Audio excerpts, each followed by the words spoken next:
Nós estamos pregando a cada domingo no primeiro livro da Bíblia, o livro de Gênesis. E hoje nós chegamos ao capítulo número 4. E eu convidarei os santos servos do Senhor a terem a Bíblia aberta no livro de Gênesis, capítulo 4. E conheceu Adão a Eva, sua mulher, e ela concebeu e deu à luz Caim, e disse: alcancei do Senhor um homem. E deu à luz mais a seu irmão Abel. E Abel foi pastor de ovelhas, e Caim foi lavrador da terra. E aconteceu ao cabo de dias, que Caim trouxe do fruto da terra uma oferta ao Senhor. E Abel também trouxe dos primogênitos das suas ovelhas e da sua gordura. E atentou o Senhor para Abel e para a sua oferta. Mas para Caim e para a sua oferta não atentou. E irou-se Caim fortemente, e descaiu-lhe o semblante. E o Senhor disse a Caim: por que te iraste? E por que descaiu o teu semblante? Se bem fizeres, não é certo que serás aceito? E se não fizeres bem, o pecado jaz à porta. E sobre ti será o seu desejo, mas sobre ele deves dominar. E falou Caim com seu irmão Abel. E sucedeu que, estando eles no campo, se levantou Caim contra o seu irmão Abel e o matou. E disse o Senhor a Caim: onde está Abel, teu irmão? E ele disse: não sei, sou eu guardador do meu irmão? E disse Deus: que fizeste? A voz do sangue do teu irmão clama a mim desde a terra. E agora, maldito és tu desde a terra, que abriu a sua boca para receber da tua mão o sangue do teu irmão. Quando lavrares a terra, não te dará mais a sua força. Fugitivo e vagabundo. Vagabundo quer dizer errante, sem lugar de parada. Fugitivo serás na terra. Então disse Caim ao Senhor: é maior a minha maldade que a que possa ser perdoada. Eis que hoje me lanças da face da terra, e da tua face me esconderei, e serei fugitivo e vagabundo na terra, e será que todo aquele que me achar me matará. O Senhor, porém, disse-lhe: portanto, qualquer que matar a Caim, 7 vezes será castigado. E pôs o Senhor um sinal em Caim, para que o não ferisse qualquer que o achasse. E saiu Caim de diante da face do Senhor, e habitou na terra de Nod, do lado oriental do Éden. E conheceu Caim a sua mulher, e ela concebeu e deu à luz a Enoque. E ele edificou uma cidade, e chamou o nome da cidade conforme o nome do seu filho Enoque. E a Enoque nasceu Irade, e Irade gerou a Meujael, e Meujael gerou a Metusael, e Metusael gerou a Lameque. E tomou Lameque para si 2 mulheres. O nome de uma era Ada, e o nome da outra Zilá. E Ada deu à luz a Jabal. Este foi o pai dos que habitam em tendas e tem gado. E o nome do seu irmão era Jubal. Este foi o pai de todos os que tocam harpa e órgão. E Zilá também deu à luz a Tubal-Caim, mestre de toda obra de cobre e ferro. E a irmã de Tubal-Caim foi Noema.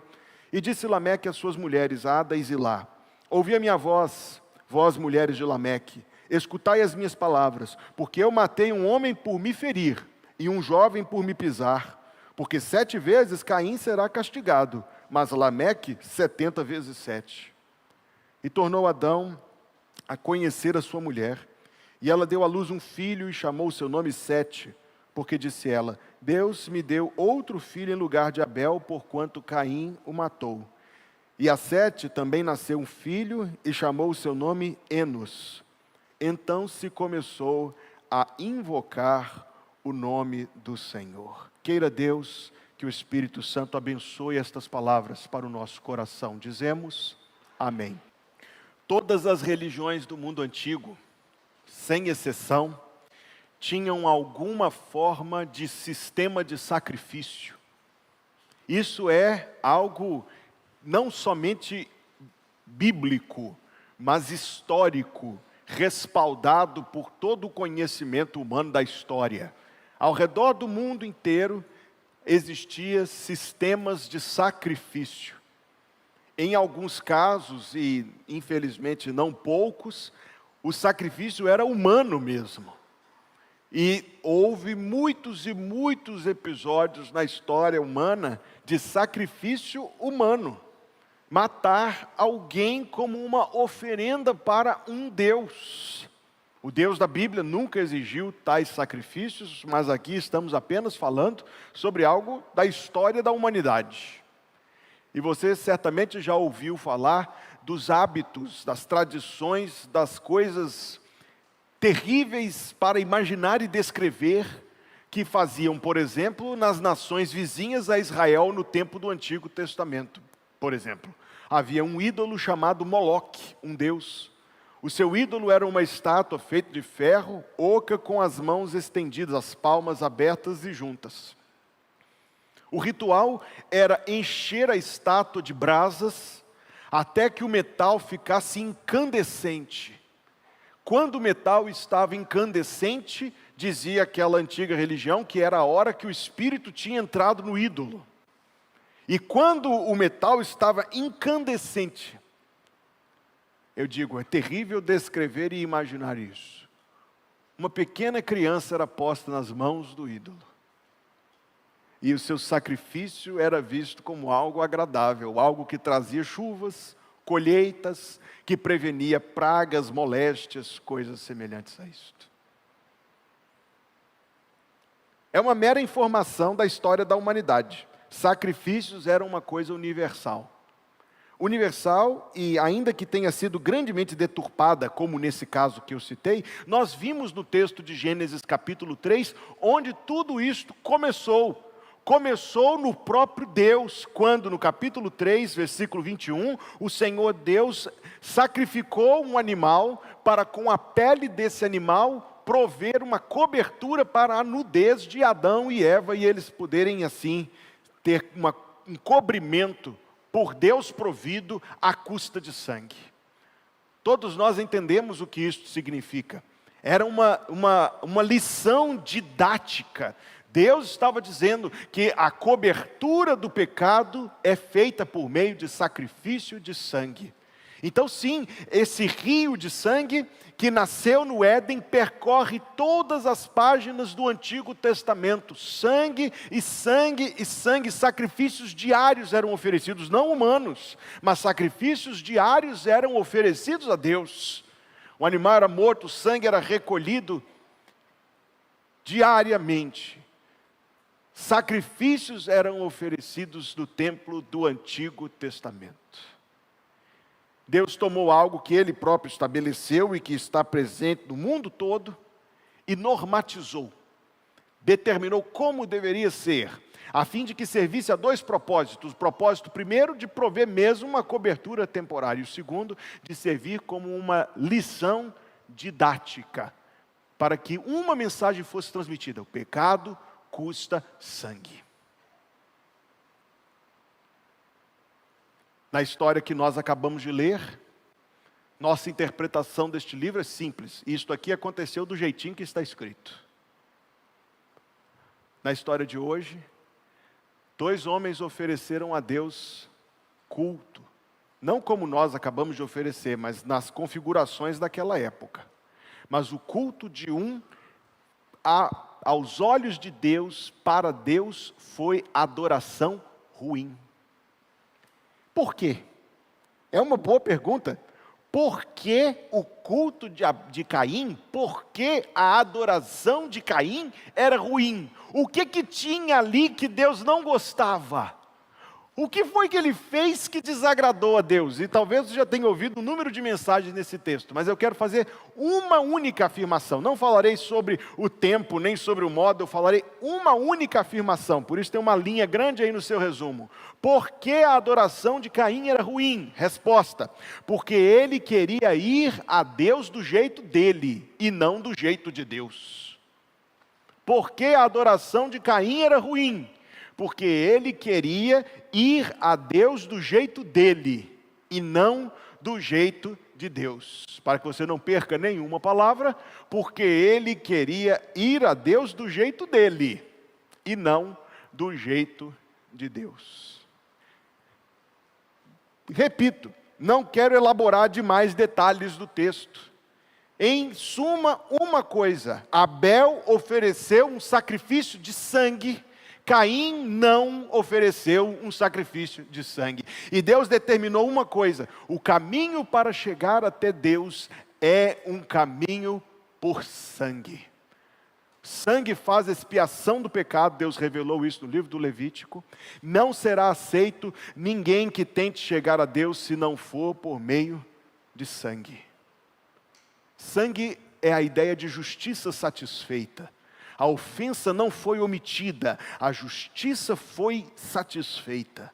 Sangue é a ideia da gravidade, da seriedade da transgressão. Nós podemos até tratar o pecado como sendo uma coisa trivial, comum, corriqueira, pequena, irrelevante, mas para Deus, o assunto é gravíssimo. Sangue, você já sabe esta lição bíblica, sobretudo tem a ver com a obra de Jesus na cruz. O que Caim e Abel estavam fazendo tem uma dimensão maior do que aquele momento da história. Um tentou ir a Deus por meio de sangue de animal que apontava para o sangue do Cordeiro de Deus. O outro tentou ir a Deus sem sangue, por suas próprias obras, por seu próprio caminho, não do jeito de Deus, mas do jeito dele. Os dois eram adoradores. Os dois ofereceram algo a Deus, mas o que um ofereceu aos olhos de Deus era ruim. Era ruim, irmão, a ponto de que era apenas um ritual. E se nós olharmos para os detalhes do texto, isso vai crescer no nosso coração. Era apenas um ritual, sem amor e sem fé. Não é do jeito de Deus, em primeiro lugar, então.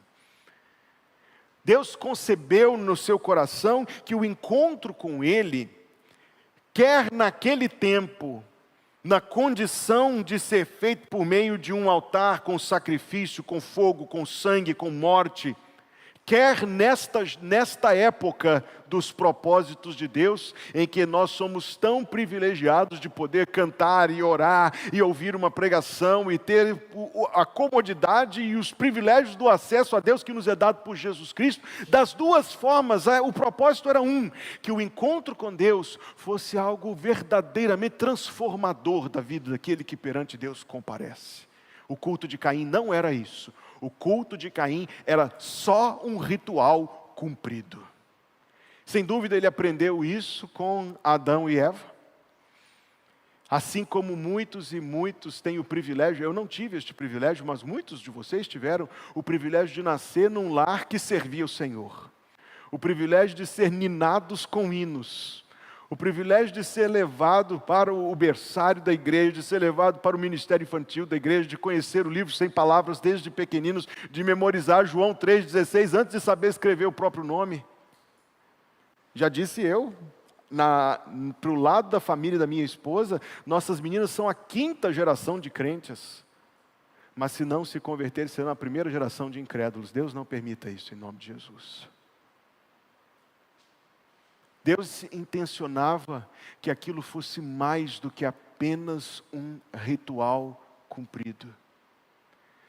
No nosso tempo, em que a preciosidade do Evangelho tem se perdido, o brilho e a glória da salvação tem se perdido como se fosse uma coisa absolutamente comum e corriqueira, isso se equivale a uma adoração domingueira, superficial, repetitiva, ritualística, que não alcança o coração, que não modifica a nossa vida, que não produz resultado qualquer. Entramos na casa de oração e dela saímos sem ter tido um verdadeiro encontro com Deus. Não é muito diferente do que Caim fez. Caim disse: Deus, quer teu sacrifício?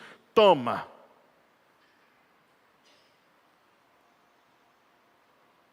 Parecido com quem? Deus, quer teu culto? Toma. 18 horas, são 20 para... Como eu cheguei aqui 6h30, não, 6h30 eu atrasei um pouco, mas o pastor que não atrasa para acabar o culto, porque quando der 8 horas eu vou começar a ficar meio incomodado com esse negócio. Toma, Deus, toma o teu culto. Deus intencionava mais do que um ritual. Deus intencionava algo que tocasse o coração. Mas enquanto Caim estava oferecendo um sacrifício sem sangue, desqualificado de princípio, por sinal, mas o coração dele estava longe de Deus. Adoração ruim porque questiona os meios de Deus. É notável que Deus deu a Caim uma oportunidade incomum. Veja, diz o versículo número 5: para Caim e para sua oferta não atentou, e irou-se Caim fortemente e descaiu o semblante. Quer dizer que o homem não teve o instinto de pensar se o erro estava nele. Quando o culto, nós não sabemos imaginar como Deus sinalizou o desfavor, mas ficou muito bem entendido o que Deus quis dizer ali. Não havia muita margem para dúvida, não era uma neura do psicológico dele não, ficou bem claro. Quando Deus rejeitou a adoração dele, em vez de ele pensar, como eu poderia adorar a Deus de uma maneira que o agradasse, não, irou-se Caim.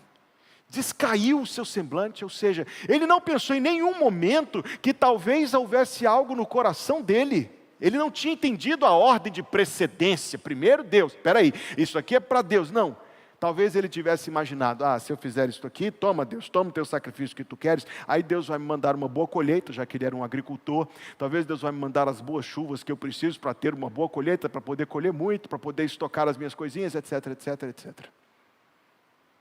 Em nenhum momento ele se questionou. Em nenhum momento, na verdade não, ele chegou rapidamente à conclusão. O erro não estava nele, o erro estava em Deus. Deus deu a ele ainda uma oportunidade notável, mas eu falo disso em mais um minuto. Porque em terceiro lugar, a adoração ruim, que não faz do jeito de Deus, que questiona os meios de Deus, sem amor pelo próximo. A sequência dos fatos parece até meio desconexa para nós. Porque em vez de mudar o seu caminho, que seria o racional a fazer, não. O que ele fez, ele ofereceu culto, Deus não gostou, o irmão, Deus gostou, ele decidiu, eu vou matar o irmão. Em vez de se acertar com Deus, ele virou para o seu próximo. É possível, deixa eu lhe fazer uma pergunta. É possível que a gente adore a Deus? É possível que a gente adore a Deus sem que isso vire amor ao próximo na nossa vida? Deixa eu te contar, é bem possível mesmo. Veja se você conhece essas palavras aqui. Descia um homem de Jerusalém para Jericó, e vieram salteadores, e deram contra ele, e o deixaram quase morto na beira da estrada. Foi um homem muito inteligente quem disse essas palavras. E eis que descia um sacerdote, ele estava descendo de Jerusalém, era claro o que ele tinha feito, ele tinha prestado o trabalho sacerdotal dele lá em cima. Ele descia de Jerusalém e passou, e o que ele fez? Com licença. Desceu depois um levita, desceu depois um escriba, adoração cumprida. Eles tinham compromissos lá no templo, eles tinham responsabilidades e funções, eles estavam na escala do ministério. Mas quando saíram da adoração, todo o seu encontro com Deus nada, o seu serviço feito, ritualística, mecânica e repetitivamente a Deus, não produziu amor nem compaixão. Você entende que tem algo de errado no adorador que adora, mas que não ama o seu próximo? Se alguém não ama o seu próximo que vê, como amará a Deus a quem não vê? Diz a primeira carta de João. Adoração ruim, que não é do jeito de Deus, questiona os meios de Deus, sem amor ao próximo, não aceita o confronto. Descaiu-lhe o semblante, versículo 6, Gênesis 4, 6. E o Senhor disse a Caim, por que te iraste? Por que descaiu o teu semblante? Você está entendendo que Deus foi até ele, depois que ele ofereceu para Deus uma adoração que Deus não considerou aceitável? Não pense que Deus é caprichoso, injusto, mesquinho aqui não. Deus não aceitou a adoração de Caim, porque a adoração de Caim era inadequada, era ofensiva à santidade de Deus, era um ato de rebelião. Apesar disso, Deus foi até ele. É notável isso aqui, é maravilhoso. Deus foi até ele e disse, por quê? Veja o que Deus disse no versículo 7. Se bem fizeres, não é certo que serás aceito. Não tenho nada contra ti no nível pessoal, Caim. Se bem fizeres, não é certo que serás aceito. E se não fizeres bem, o pecado jaz à porta, e sobre ti será o seu desejo, mas sobre ele deves dominar. E o que Caim fez com essa palavra que ele ouviu de Deus? Descartou, rejeitou, não abriu seu coração. É uma adoração ritualística, externa, infrutífera, repetitiva, mecânica. Ei, ele ouviu Deus falar com ele. Deus falou com ele. E ele virou as costas e foi embora. Não pense que isso é exceção.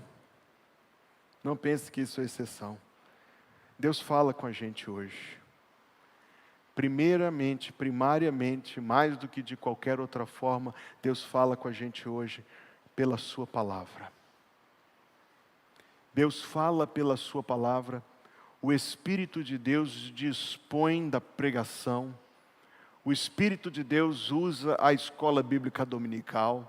O Espírito de Deus usa o encontro semanal do pequeno grupo. O Espírito de Deus usa a leitura bíblica diária, o devocional. O Espírito de Deus fala e fala e fala e insiste, compassivamente insiste conosco. Pessoalmente, contigo, comigo também. Caim estava lá. Toma, Deus, o culto que tu queres, mas quando Deus falou com ele, sim, eu conheço. Você não conhece? A pessoa que ouve a voz de Deus dizendo, vem a mim. Deus toca o coração daquela pessoa e apresenta para ela o plano de salvação, o Evangelho. Ela entende que ela precisa de Jesus Cristo para ser salva, mas ela diz, não, hoje não. Agora não. Nasci nessa religião, eu vou morrer nessa religião. Prometi e jurei para alguém que nunca vou mudar de religião. Mas Deus está falando com você, e Deus está falando com o seu coração sobre o Evangelho Salvador de Jesus Cristo, mas a pessoa continua dizendo, não, não, hoje não, agora não, depois. Quantas vezes já vimos isto? Quantas e quantas vezes eu já vi isto? Deus fala. Nós imaginaríamos que seria suficiente. Deus fala. Caim virou as costas e saiu. Não aceitou o confronto, não aceitou a palavra de Deus, saiu para matar o irmão. Depois que ele fez o que fez, Deus veio até ele de novo. Você conhece um Deus tão bondoso quanto Jeová? Porque não existe. Um Deus tão paciente e misericordioso quanto o Senhor dos Exércitos? Não há. Deus voltou a Caim novamente. O método divino, ele fez perguntas. Disse o Senhor a Caim, onde está Abel, teu irmão? Deus não precisava de ser informado. Deus deu para Caim uma chance de confissão. Deus deu para Caim uma chance de amolecer o coração, rasgar o coração diante de Deus. Mas ele disse, não sei, sou eu o guardador do meu irmão? Sabe qual é a resposta para essa pergunta? A resposta é sim.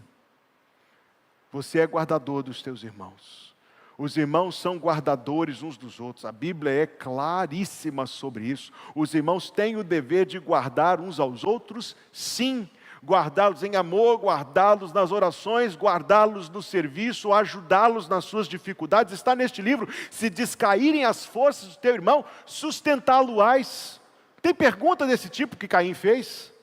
A pergunta mostra, porém, o quê? Uma postura altiva. Demonstra o quê? Uma postura arrogante perante o Senhor dos Exércitos. Quando Deus decretou, Deus deu a chance. Quando Deus deu o decreto, Ele ainda disse, versículo 13, é maior a minha maldade que a que possa ser perdoada. Mas essa palavra não é cheia de ternura, não é uma palavra de humildade. Como Ele poderia dizer isto? Como? Ele está dizendo para Deus o seguinte, não Deus, eu não vou nem tocar no assunto de perdão, porque esse pecado é muito grande para ser perdoado. Quem disse isso? Quem disse isso? Deus não disse isso. Caim não é nenhum ícone da revelação divina para saber os pensamentos de Deus. Até isso chama-se dureza de coração. não aceita o confronto. Número 5, não se arrepende do mal. Deus foi até ele de novo. Deus às vezes vem a gente tantas vezes, irmãos, só que o Senhor nos deu um coração que ouça. Deus diz para alguém, volte. A pessoa diz, eu volto, Deus, só que hoje não. Deus diz, arrependa-se. A pessoa diz, não, eu sei que eu estou fazendo não é certo, eu vou me arrepender, só que hoje não. Você conhece um Deus tão bondoso quanto o Senhor? Eu não conheço, não existe. O Senhor é bondoso, o Senhor é compassivo, o Senhor é paciente. Mas Caim, nem assim, nem sendo confrontado pela segunda vez, ele dobrou os joelhos. Nem na segunda vez ele se prostrou para pedir perdão. Parece até, nós lemos o texto, que ele estava tentando negociar com Deus os termos da punição. Ele diz, alguém vai me matar. Deus diz, não, eu vou pôr uma marca para te proteger. Ele diz, então eu vou sair da tua presença. Ele estava negociando. Ele matou, mas tinha medo de ser morto, curiosamente. Partiu do versículo que nós lemos, 16, fala da terra de Nod. Terra de Nod pode ser traduzido como terra dos andarilhos, terra de quem anda sem ter pousada. Mesmo sendo confrontado pela segunda vez, e mesmo estando face a face com Deus, Caim não se prostrou. No embate com Deus, ele venceu. Venceu. Não se prostrou, não se rendeu, mas perdeu.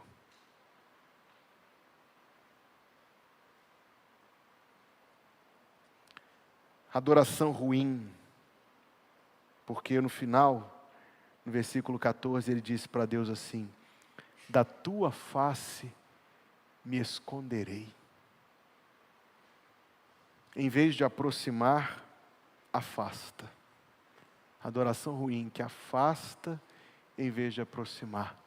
A gente está aqui hoje para adorar a Deus, para oferecer a Deus sacrifícios, não de sangue, mas Hebreus 13:15 diz sacrifícios de louvor.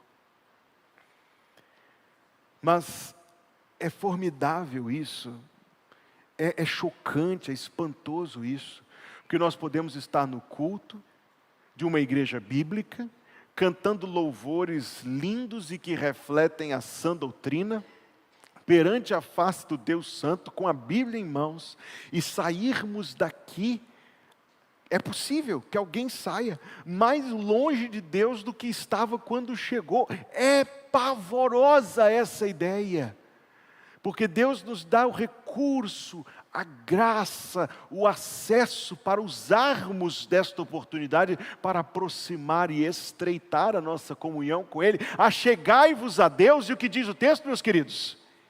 E Ele se chegará a vós. Mas falta esse primeiro movimento. Falta esse primeiro movimento.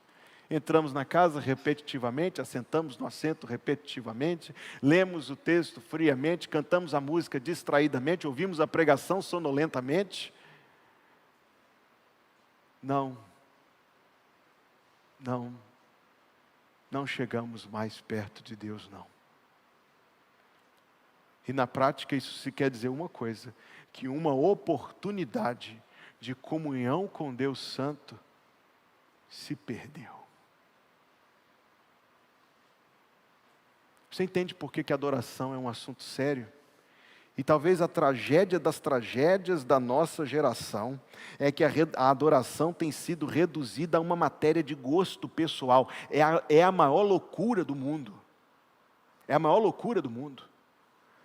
Nós usamos a adoração não para poder oferecer a Deus aquilo que agrada a Deus. Nós estamos buscando encontrar aquilo que agrade aos nossos gostos e preferências. É loucura. Verdadeiramente essa atitude é tirar de Deus o culto que é para Ele, para oferecê-lo para nós mesmos, no íntimo do nosso coração. É loucura, é sandice, é insanidade.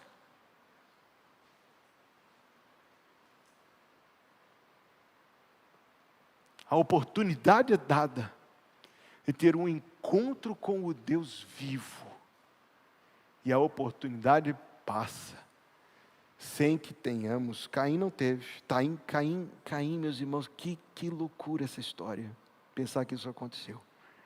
Ele estava perante Deus, Deus veio até ele 2 vezes, Deus falou com ele, Deus o chamou, Deus apontou o caminho de arrependimento para ele. não aceitou, não se rendeu a Deus, não quebrantou o coração, não amoleceu o coração, nada. Venceu, o embate com Deus ele venceu, mas saiu derrotado para sempre. É uma história sobre adoração ruim. E não pense que a adoração ruim é privilégio, é exclusividade de Caim, não é. A adoração ruim é o que acontece quando o homem quer chegar a Deus do jeito dele. Olha Deus, eu estou vindo aqui e talvez com mais ou menos altivez, mas a coisa é a mesma. Me dê cá as bênçãos que eu preciso, porque se o Senhor não me der, eu estou orando, se o Senhor não me der é porque Deus não existe. Se o Senhor não me der é porque o Senhor não é bom. Se o Senhor não curar, eu estou sofrendo, há uma doença, eu preciso da cura. Se o Senhor não curar, é porque o Senhor é fraco. Essa é a postura humana, altiva, caimita. Isto é, de Caim, que tem a oportunidade de vir ao Deus vivo, Deus de tanta bondade, Deus de tanta graça e de tanto amor. Mas nós não vimos a Deus nos termos dele, nós vimos nos nossos. Nós queremos Deus do nosso jeito, em vez de ser do jeito dele. Nós nos colocamos sequer iguais com ele, talvez acima. Caim, que tragédia. O problema de Caim não era apenas o culto que ele ofereceu. Porque intrinsecamente, isto é, em si, o sangue tem valor como símbolo, sim, mas lá no Salmo 50 Deus diz, eu não bebo esse sangue, eu não como essas carnes que vocês queimam no altar. Intrinsecamente, em si, o problema não era o sacrifício, o problema era ele. O problema era o coração dele. O problema era que, independente do próprio Deus ter falado com ele, tapou os ouvidos, deu as costas e foi embora.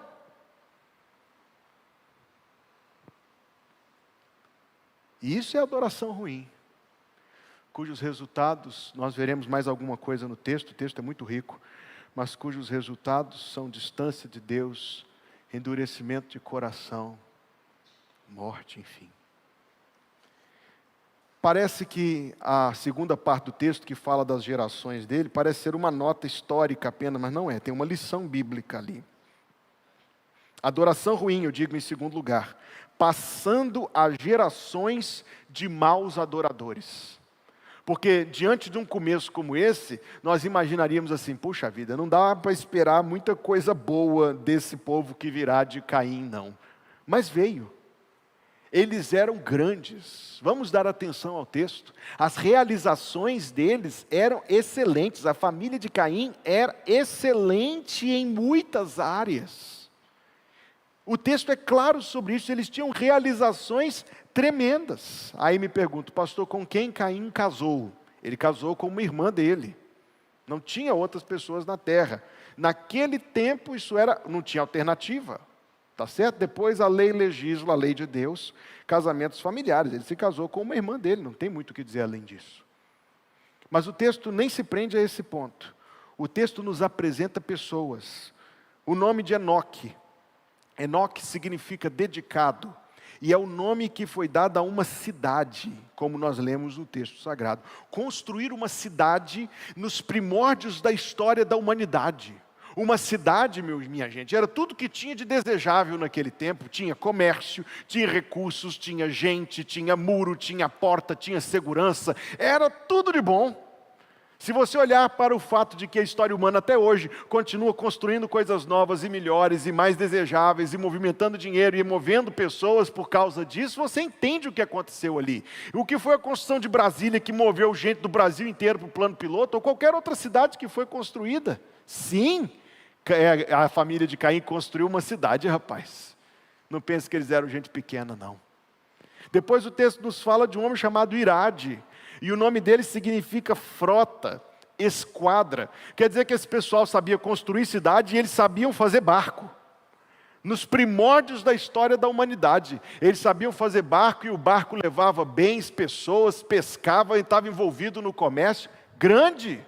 Depois o texto nos fala de um homem chamado Lameque. E Lameque significa forte, poderoso. O texto nos fala de um homem chamado Jabal. Jabal, diz o versículo 20, o pai dos que habitam em tendas e tem gado, pecuária, o agro é top.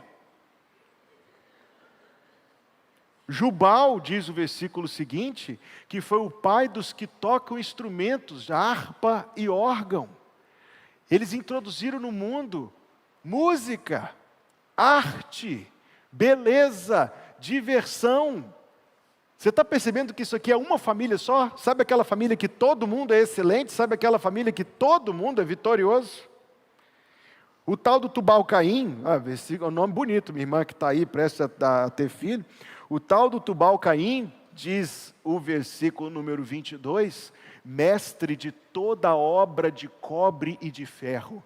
Quer dizer que ele introduziu no mundo as lâminas, que quer dizer faca, que quer dizer machado, que quer dizer enxada, que quer dizer pá, que quer dizer instrumentos, ferramentas que facilitam a vida, que aumentam o alcance das coisas, são os primórdios da humanidade. E da geração de Caim veio gente excelente em muitas áreas, mas de tudo que conquistou, número 2 aí no seu resumo, a família de Caim era pobre no principal, porque eles tinham cidade e esfrota, e esquadra e frota. Eles tinham cidade, eles tinham esquadra, eles tinham frota, eles tinham pecuária, eles tinham música, eles tinham metalurgia, eles tinham lâminas, eles tinham espada, eles tinham faca, eles tinham canivete, eles tinham tudo, grandes, mas eram todos incrédulos. E o texto serve para mostrar uma coisa, o contraste da linhagem de Caim e da linhagem de Sete. E para nos mostrar que os descendentes de Sete não tinham essas coisas todas aqui não, mas eram crentes. E isso não é só uma nota histórica.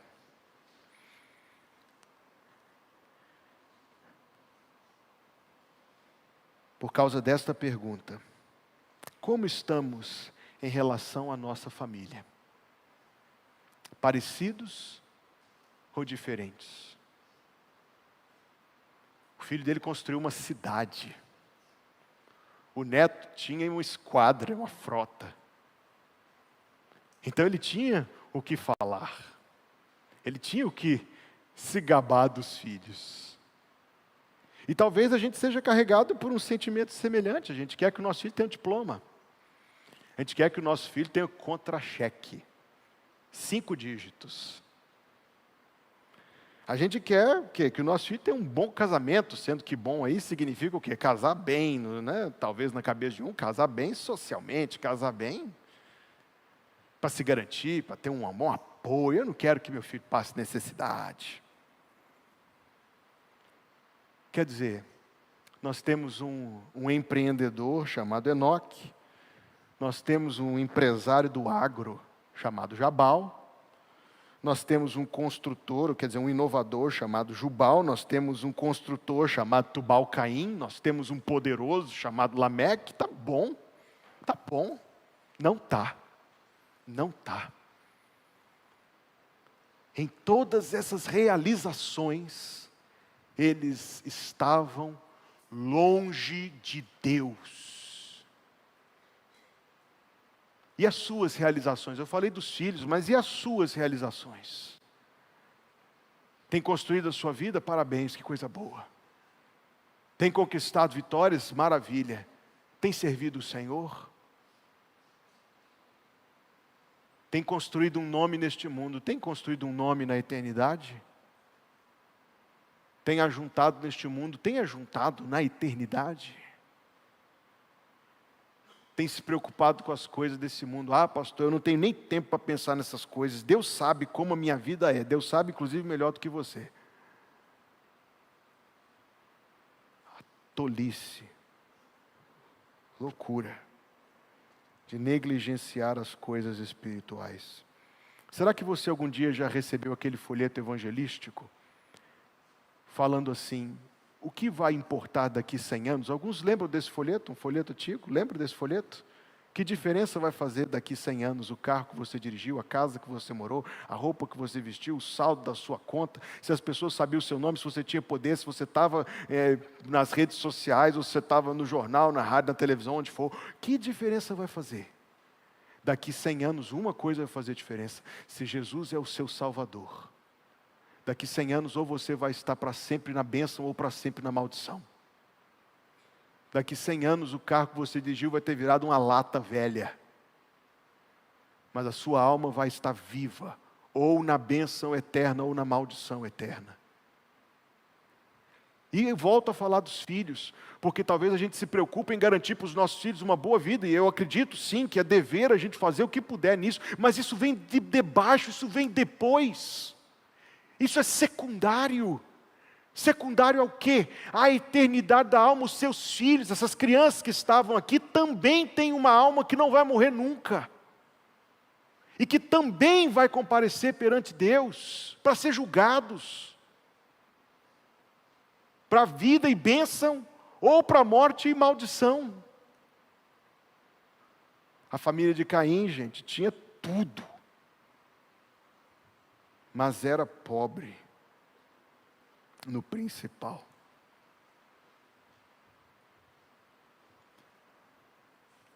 Em terceiro lugar, Deus fez conservar viva a genuína adoração.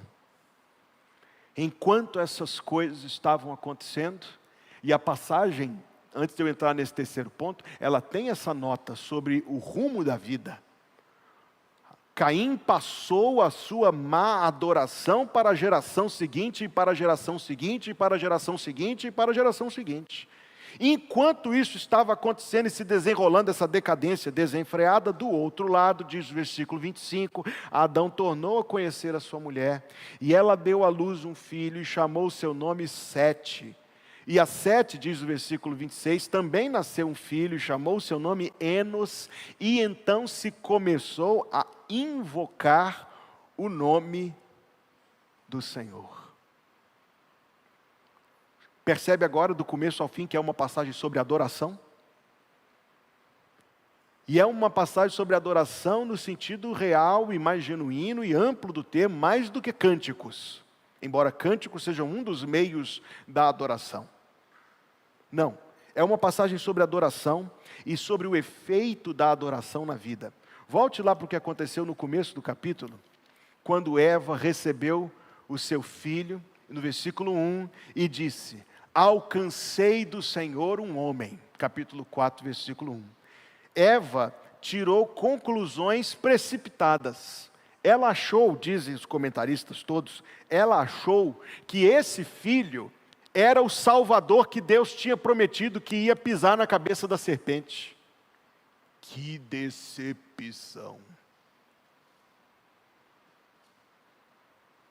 E toda pessoa que fixar o seu coração nos homens experimentará decepção igual.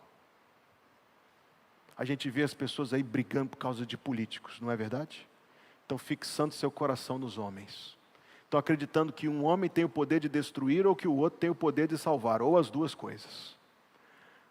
Salmo 146 diz assim: não confieis em príncipes. Sai-lhes o espírito, voltam ao pó, e nesse mesmo dia encerram-se todos os seus planos. Outro pensamento aqui é que Abel e Caim tiveram tudo igual. Tudo igual. Mesmo pai e mesma mãe, mesma educação. Eles aprenderam a sacrificar com os pais, que por sua vez aprenderam com Deus lá no jardim.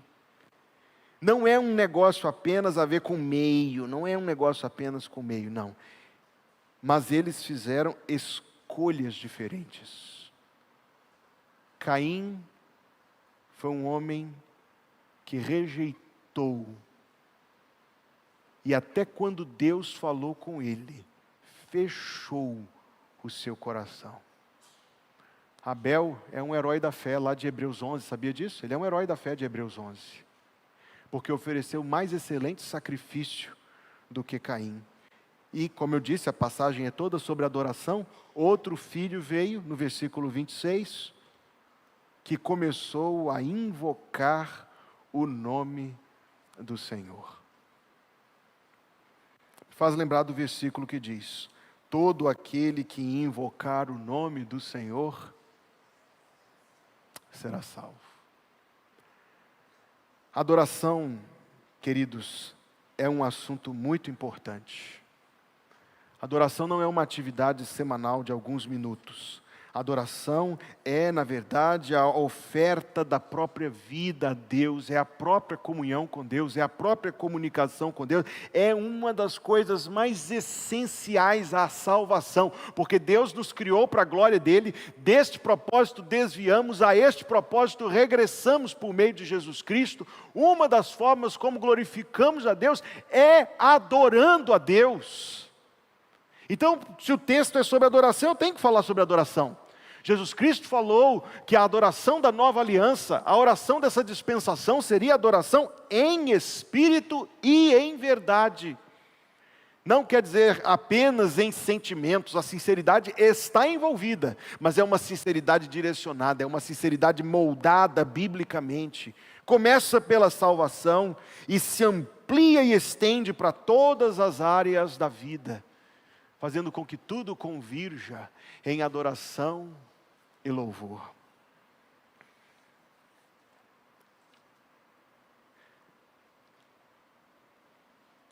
A adoração de Caim era ruim, porque a glória de Deus não o inspirava. A adoração de Caim era ruim, porque a glória das coisas de Deus não mexia com o coração dele. A adoração de Caim era uma adoração desligada de Deus. Deus não era interessante para Caim.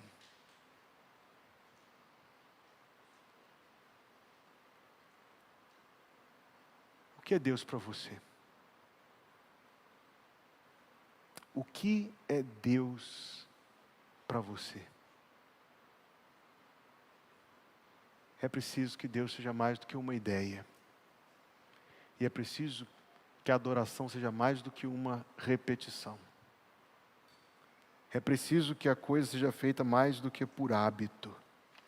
Existe algo da vida vindo ao Senhor. Isso é adoração.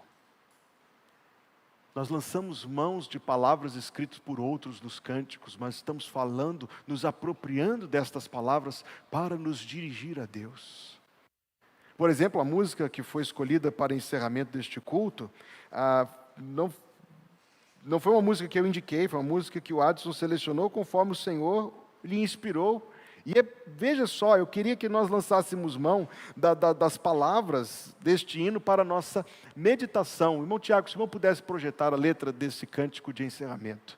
Como a gente canta isso desde cedo, a gente já sabe cantar até de olhos fechados. Mas preste atenção no que nós vamos cantar.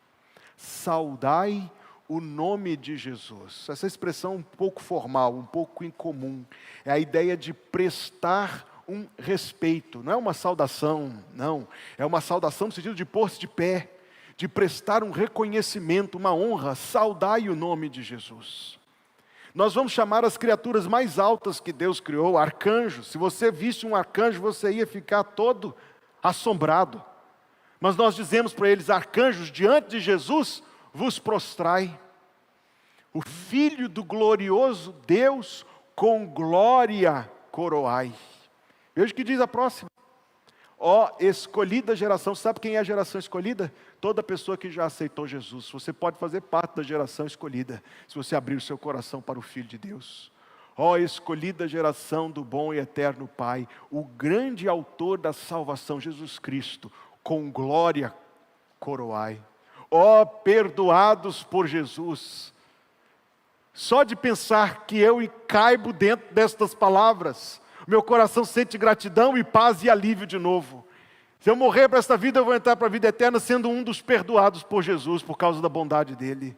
Ó perdoados por Jesus, alegres adorai. Eu já li o Cantor Cristão 2 vezes, da frente para trás, de trás para frente. Nunca encontrei um hino para a gente cantar bocejando, ou cantar meia boca, ou cantar sem cantar, ou assistir os outros cantando. Todos falam para a gente cantar.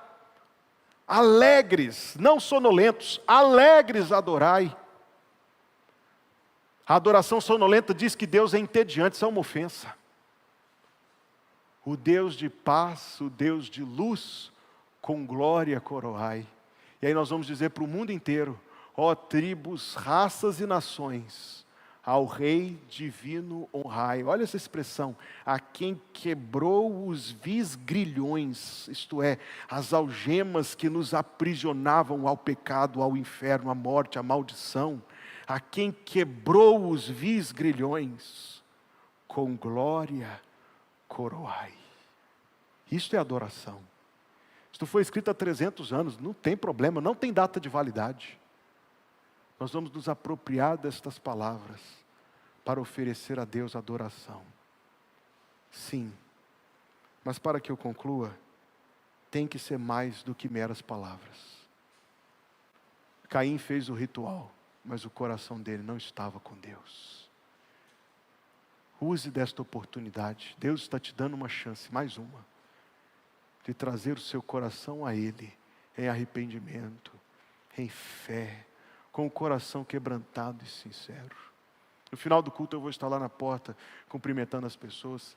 E se eu puder orar por você, é só você me dizer, eu vou orar. Se você quiser me dizer o motivo, eu vou orar pelo motivo. Se não, eu vou orar só por você. Mas você não precisa ter timidez. Eu vou orar por você. Se alguém estiver me cumprimentando, espere um minutinho, eu vou lhe dar atenção. Não se importe com a fila, eu quero orar por você. Você quer vir ao Senhor Jesus Cristo, eu vou estar lá, eu quero orar por você. Você decide hoje que não vai mais adiar responder o chamado de Jesus. Você vai voltar para Jesus hoje, eu quero orar com você. Você vai decidir ser batizado, eu quero orar com você. Deus colocou no seu coração se unir a esta igreja, eu quero orar com você. Isto é adoração boa. É adoração que continua quando o culto termina. É adoração que tem a ver com a nossa vida e com a nossa vida na presença de Deus. Nós vamos orar, depois nós vamos cantar. Se tu nos desprezasses, ó Deus, ninguém poderia te questionar. Mas a ti aprouve, em vez de nos desprezar, a ti aprouve amar, Deus. A ti aprouve, foi da tua vontade salvar e perdoar. A ponto, ó Deus, de que o fizeste com o sacrifício do teu próprio Filho sobre a cruz. Que maravilha, Deus, a salvação. Senhor, eu oro por mim mesmo, pelos meus irmãos, por todos aqui nesta casa de oração, pedindo que o Senhor nos dê um coração, Deus, que não se esqueça nem descarte a mensagem que o Senhor nos deu esta noite. Mas que o Senhor, ó Deus, nos abençoe de tal maneira que possamos oferecer a Ti, Deus, hoje, em cada momento, em toda a vida, orando sem cessar, uma adoração agradável, Deus. A adoração da obediência, a adoração da sujeição da nossa vida ao Senhor, a adoração da confiança no Senhor nas horas difíceis, a adoração, ó Deus, da oração em todo momento, a adoração, Deus, da busca da Tua presença. Senhor, nos ajuda a Te adorar como o Senhor merece ser adorado. Obrigado, Pai, por este culto. Obrigado, Senhor, pela Tua bênção sobre a nossa vida. E ao partirmos daqui, pedimos que o Senhor abençoe o tempo de comunhão com os irmãos ao final do culto. Deus, sim, o lanche que vamos fazer, abençoa. Mas abençoa-nos, Senhor, ao longo desta semana. Livra-nos de perigos. Guarda-nos, ó Deus, das tentações tão terríveis, tão insistentes, tão maliciosas. Livra-nos, ó Deus, até da maldade do nosso próprio coração. E nos guarda, ó Pai de amor, nos guarda na Tua presença. Que o Senhor te abençoe e te guarde. Que o Senhor faça resplandecer o seu rosto sobre ti e tenha misericórdia de ti. Que o Senhor sobre ti levante o seu rosto e te dê a paz, e que assim seja em nome de Jesus. O povo de Deus diz amém.